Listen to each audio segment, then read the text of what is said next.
किधर जाएगा मुल्क? मैं आपको सीक्वेंस बता देता हूँ ना।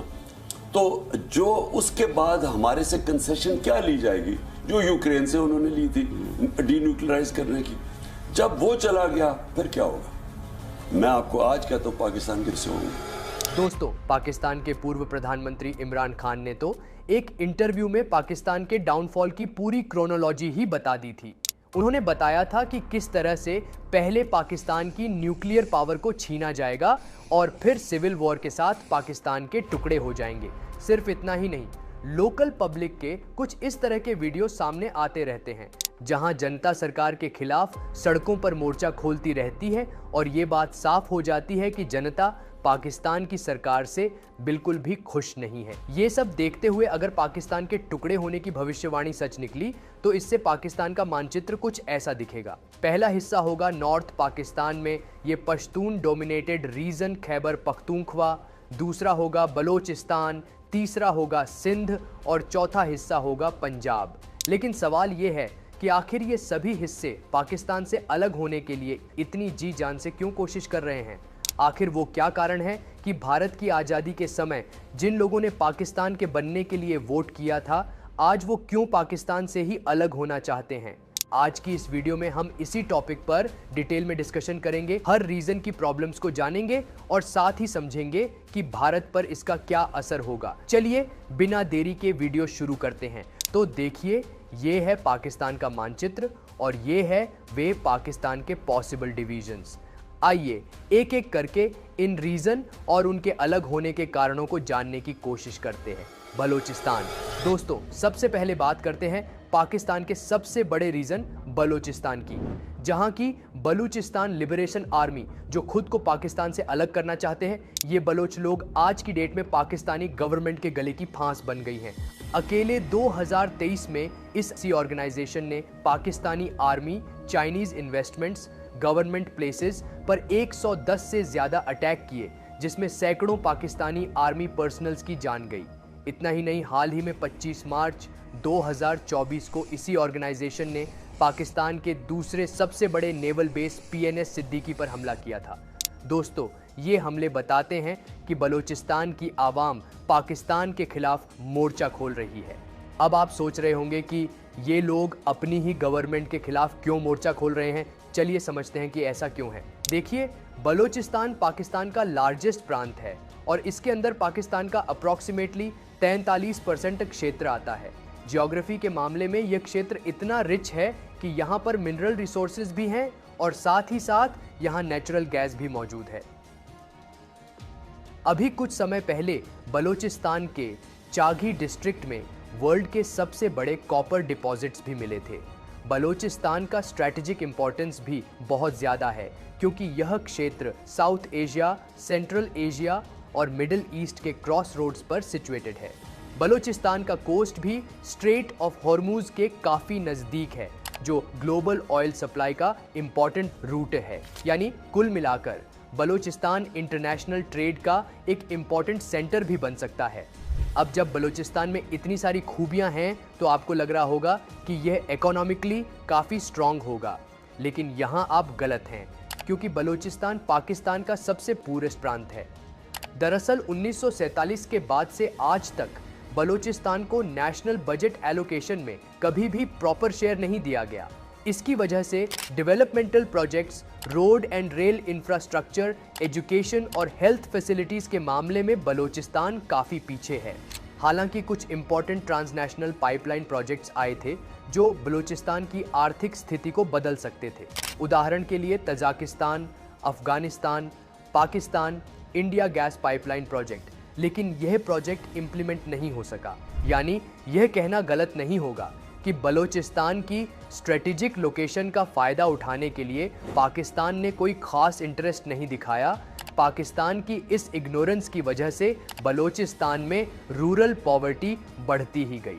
1998 से 99 में जहां बलूचिस्तान में 21.1% रूरल पॉवर्टी होती थी, वहीं 2005 से 6 में यह बढ़कर 56 6% हो गई। पर आखिर पाकिस्तानी गवर्नमेंट बलूचिस्तान को लेकर इतनी इग्नोरेंस क्यों दिखाती है? दोस्तों, इसके पीछे कुछ मेजर रीजंस रिस्पॉन्सिबल थे। दरअसल बलूचिस्तान की मेजॉरिटी पॉपुलेशन ट्राइबल पॉपुलेशन है और इसीलिए पाकिस्तान की गवर्नमेंट इस एरिया को निग्लेक्ट करती है। दूसरा रीजन है बलूचिस्तान की कम पॉपुलेशन। कम पॉपुलेशन की वजह से इस एरिया का रिप्रेजेंटेशन भी पाकिस्तान की मेन स्ट्रीम पॉलिटिक्स में लिमिटेड ही है। यानी बलूचिस्तान का इन्फ्लुएंस पाकिस्तान की पॉलिटिक्स में बहुत ज़्यादा नहीं है।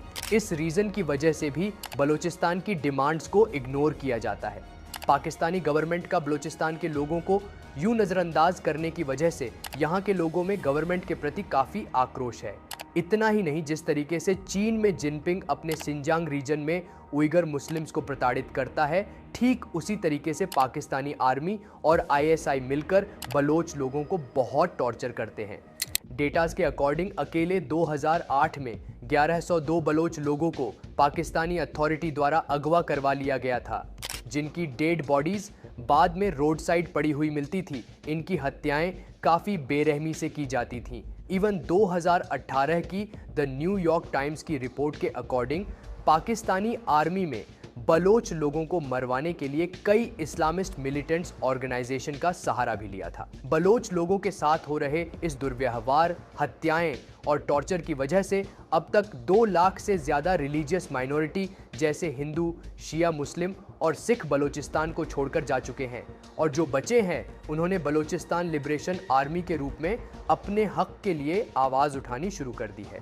इवन बलूचिस्तान के लोग कई बार इंडिया से अपनी आज़ादी के लिए मदद मांग चुके हैं। बलोच एक्टिविस्ट करीमा बलोच ने 2016 में पीएम मोदी के लिए राखी भिजवाई थी और उनसे बलोच लोगों की मदद करने का आग्रह किया था। वहीं 15 अगस्त 2016 को दिए गए भाषण में पीएम मोदी ने अपना सपोर्ट बलोच लोगों के प्रति दिखाया था। दोस्तों, पाकिस्तान की सरकार के अलावा इस प्रोविंस के रूलिंग इन्फ्लुएंशियल मेंबर्स यानी यहाँ के सरदार और नवाब को भी काफ़ी क्रिटिसाइज किया जाता है। दरअसल ऐसा माना जाता है कि इस एरिया में अपनी पावर को मेंटेन करने के लिए सरदार्स ने बलूचिस्तान के लोगों के एजुकेशनल डेवलपमेंट और एम्पावरमेंट को ऑब्स्ट्रक्ट किया है। अगर कोई डेवलपमेंट फंड इस एरिया को अलाउड भी किया जाता था तो उसे यहाँ के करप्ट सरदार्स हड़प लेते थे। अब इन सब पॉइंट्स के बाद आप समझ सकते हैं कि किस तरह से बलूचिस्तान की जनता का एक्सप्लॉयटेशन किया जा रहा है, और वे एक सेपरेटिस्ट मिलिटेंट ऑर्गेनाइजेशन के थ्रू पाकिस्तानी गवर्नमेंट पर लगातार अटैक करके बलूचिस्तान को पाकिस्तान से आज़ाद करना चाहते हैं। खैबर पख्तूनवा। दोस्तों, बलूचिस्तान के बाद दूसरे रीजन खैबर पख्तूनवा की बात कर लेते हैं। खैबर पख्तूनवा असेसमेंट 2024 की अगर आप इस रिपोर्ट को देखेंगे तो जनवरी महीने में ही आपको इस रीजन में होने वाले टेररिस्ट बॉम्ब ब्लास्ट की कई खबरें मिल जाएगी, जिनका टारगेट या तो फिर से पाकिस्तानी आर्मी रहती है या फिर चाइनीज इन्वेस्टमेंट्स। कुछ दिन पहले ही इस रीजन में एक सुइसाइड अटैक हुआ जिसमें 5 चाइनीज नेशनल्स की मौत हो गई थी, और इस रीजन में होने वाले ये इकलौते इंसिडेंट नहीं है। अकेले 2023 में यहाँ टोटल 929 लोगों की हत्याएं हुई हैं, जिनमें 329 लोग पाकिस्तानी आर्मी के थे। अब आखिर क्यों यह पाकिस्तानी गवर्नमेंट के खिलाफ इतना आक्रोश है, इसे समझने के लिए हम कहानी में थोड़ा और पीछे चलते हैं। दोस्तों, बात है 19वीं सदी के अंतिम दौर की, जब अफगानिस्तान और ब्रिटिश इंडिया के बीच बॉर्डर बनाने के लिए मॉर्टिमर डुरैंड और अब्दुर रहमान खान के बीच एक अग्रीमेंट साइन हुआ था।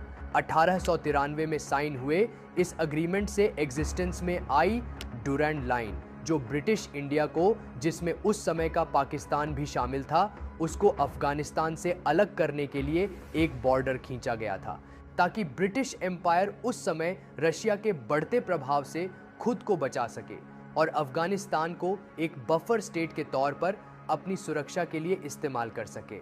लेकिन 1947 में पाकिस्तान के क्रिएशन के बाद ये बॉर्डर पाकिस्तान और अफगानिस्तान के बीच का बॉर्डर बन गया। अब इस बॉर्डर को पाकिस्तान के साथ साथ पूरी दुनिया इंटरनेशनल बॉर्डर के रूप में वैलिडेट करती है, लेकिन अफगानिस्तान इस बॉर्डर को नहीं मानता। वह चाहता है कि डुरैंड लाइन को दोबारा बनाया जाए और इसे इंडस रिवर की तरफ शिफ्ट किया जाए, ताकि खैबर पख्तूनवा की एथनिक पॉपुलेशन यानी पश्तून लोगों को अफगानिस्तान में इंक्लूड किया जा सके। मगर यह एथनिक पॉपुलेशन की समस्या क्या है? दरअसल डुरैंड लाइन के पास दो मेजर एथनिक ग्रुप रहते हैं। पहले हैं पंजाबी और दूसरे हैं पश्तून्स, और दोनों की ज्यादातर पॉपुलेशन सुन्नी मुस्लिम है। पंजाबीज जहां पाकिस्तान का लार्जेस्ट ग्रुप है, वहीं पश्तून्स अफगानिस्तान का लार्जेस्ट एथनिक ग्रुप है।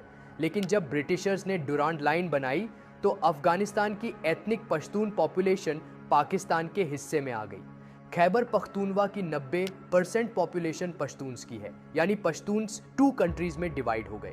साथ ही पाकिस्तान की पश्तून पॉपुलेशन अब पंजाबीज के कंट्रोल में थी, जिसकी वजह से उनके अंदर डिसकंटेंट की फीलिंग थी। इस रीजन की वजह से अफगानिस्तान और पाकिस्तान के बॉर्डर पर एक जंग छिड़ गई। इस जंग के एक तरफ है मोस्टली पंजाबी एथनिक कम्युनिटी वाली पाकिस्तानी आर्मी और दूसरी तरफ है मोस्टली पश्तून कम्युनिटी की तालिबान।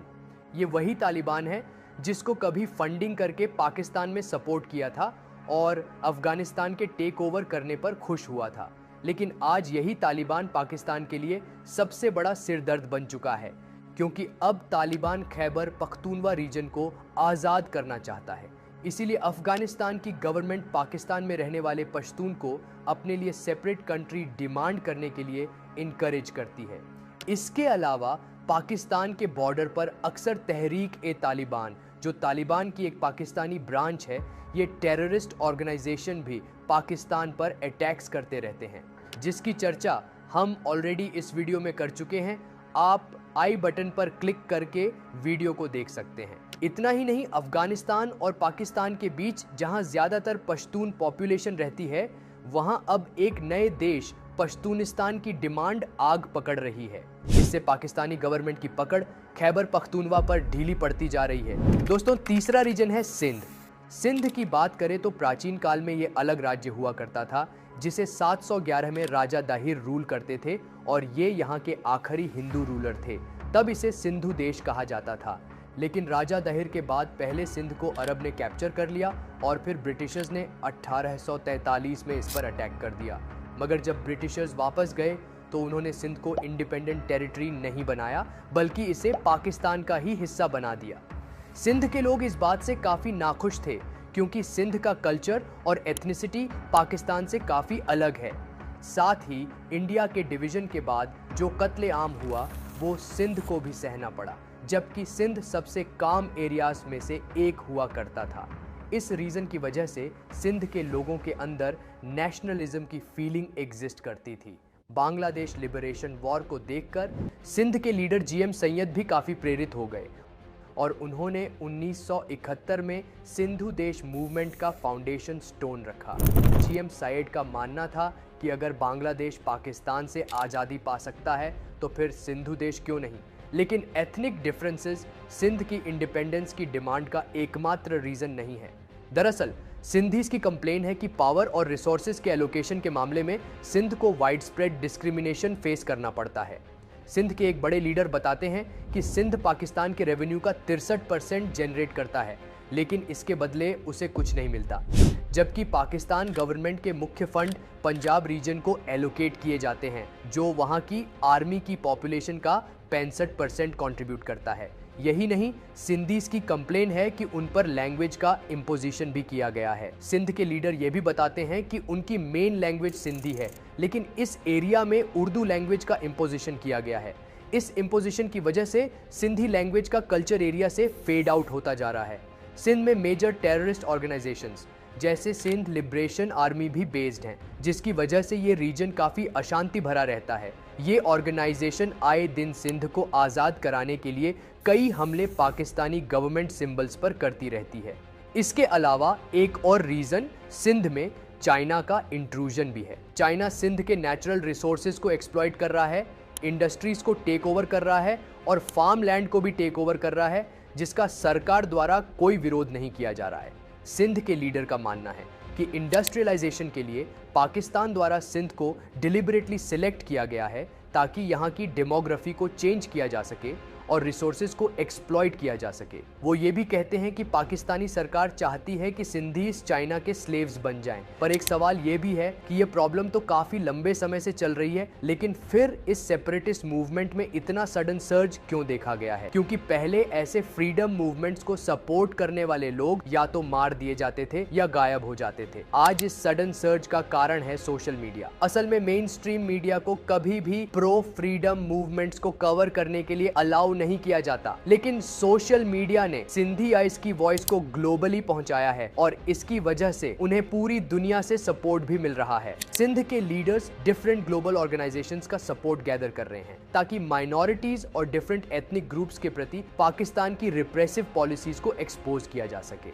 और सिंध के लीडर्स को यह भरोसा है कि एक दिन वो आजादी पाकर ही रहेंगे। पंजाब दोस्तों, लास्ट रीजन है पंजाब। पाकिस्तानी पंजाब में वैसे तो सेपरेटिज्म मूवमेंट एग्जिस्ट नहीं करता, लेकिन कुछ फॉरेन पावर्स इस हिस्से को अलग करना चाहती हैं। हम बात कर रहे हैं खालिस्तान मूवमेंट की। अब इंडिया में तो ये मूवमेंट बेहद वीक है, लेकिन ब्रिटेन, कनाडा और ऑस्ट्रेलिया जैसी कंट्रीज में इसके बीज पनप रहे हैं। पर यहाँ में बात यह है कि पहले जहाँ खालिस्तान बनाने वाले लीडर्स इंडियन पंजाब को सेपरेट करने की डिमांड कर रहे थे, वही हाल ही में डिमांड की जा रही है ग्रेटर खालिस्तान की, जिसमें पाकिस्तानी पंजाब भी शामिल होगा और साथ ही इसका हेडक्वार्टर होगा लाहौर में। तो कहीं ना कहीं भले ही पंजाब रीजन रिलेटिवली स्टेबल हो, लेकिन ये भी आने वाले समय में खालिस्तान फोर्सेस द्वारा सेपरेटिज्म मूवमेंट का सामना कर सकता है। कंक्लूजन तो दोस्तों, देखा आपने, आज पाकिस्तान का हर प्रांत खुद को पाकिस्तान से अलग करने की डिमांड कर रहा है और पाकिस्तान जो आए दिन एक परमाणु शक्ति होने की ढींगे हाँकता है, वो अपने क्षेत्र में उठ रही इन शक्तियों को आज दबाने में नाकामयाब हो रहा है। ऊपर से आर्थिक हालात खराब होने से पाकिस्तान के चारों प्रोविंसेस में आजादी मांग ने तेजी पकड़ ली है। अगर पाकिस्तान के आर्थिक हालात ऐसे ही रहे तो वो दिन दूर नहीं जब बांग्लादेश की तरह पाकिस्तान के भी 4 टुकड़े हो जाएंगे। दोस्तों, आप बताइए, क्या पाकिस्तान अपने देश में उठ रहे इन आजादी की मांगों को शांत करा पाएगा, या फिर जल्द ही हमें पाकिस्तान के 4 प्रोविंसेस एक इंडिपेंडेंट कंट्री के रूप में देखने को मिलेंगे? अपनी राय हमें कमेंट सेक्शन में जरूर दीजिएगा। बाकी प्लीज चैनल को सब्सक्राइब, वीडियो को लाइक एंड शेयर करना बिल्कुल भी मत भूलिएगा। जय हिंद।